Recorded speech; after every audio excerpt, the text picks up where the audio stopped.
Hello viewers, আসসালামু আলাইকুম।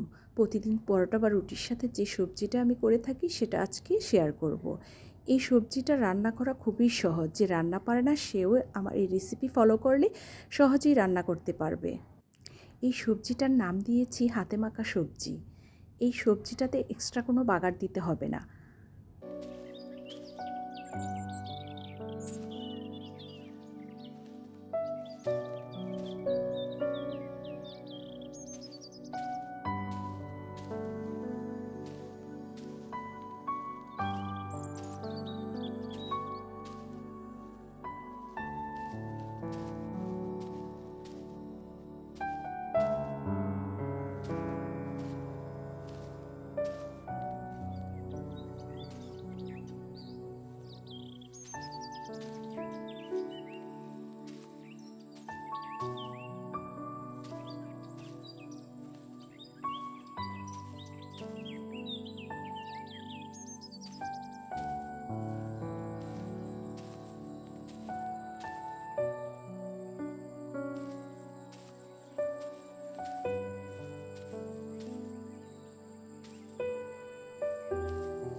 সবজিগুলো সব একই সাইজ করে কেটে নিতে হবে।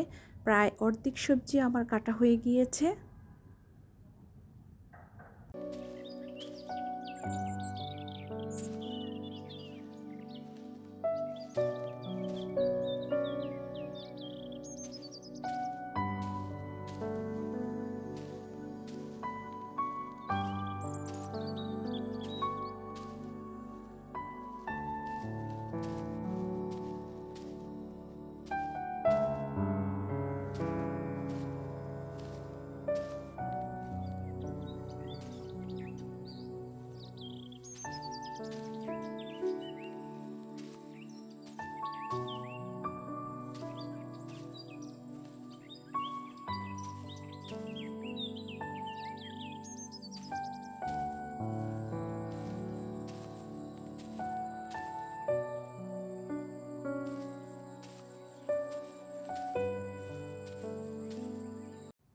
যেহেতু আমি সবজিটা এক্সট্রা বাগার দিব না, তাই পেঁয়াজ রসুনও দিয়ে দিব, সাথে কাঁচামরিচ ধনেপাতা।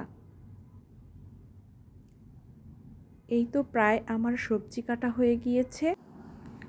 এখন সব সবজিগুলো আমি একটা প্যানে নিয়ে নিব। এরপর একে একে সব মশলা নিয়ে নিব।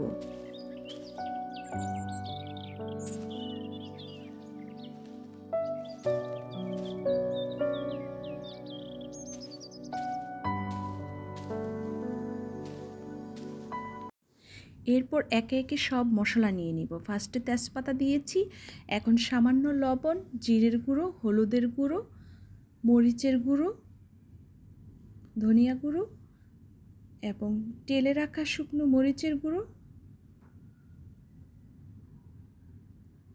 এরপর দিয়ে দিলাম পাঁচফোড়নের গুঁড়ো, টমেটো সস দিয়ে দিব সামান্য।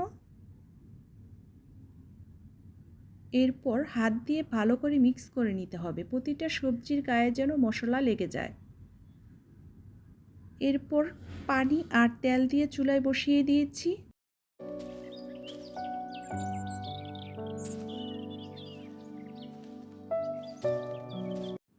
সবজিটাকে ভালো মতো নেড়ে চেড়ে কিছুক্ষণের জন্য আবার ঢাকনা দিয়ে ডেকে রাখবো। 5 মিনিট পর আবার ঢাকনা তুলে সবজিটাকে একটু নেড়ে চেড়ে নিব।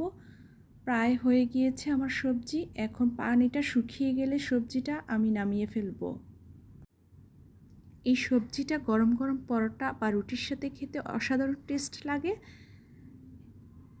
আজ নিচ্ছি বিদায়, দেখা হবে নেক্সট কোনো ব্লগে। সে পর্যন্ত ভালো থাকুন, সুস্থ থাকুন। আল্লাহ হাফিজ।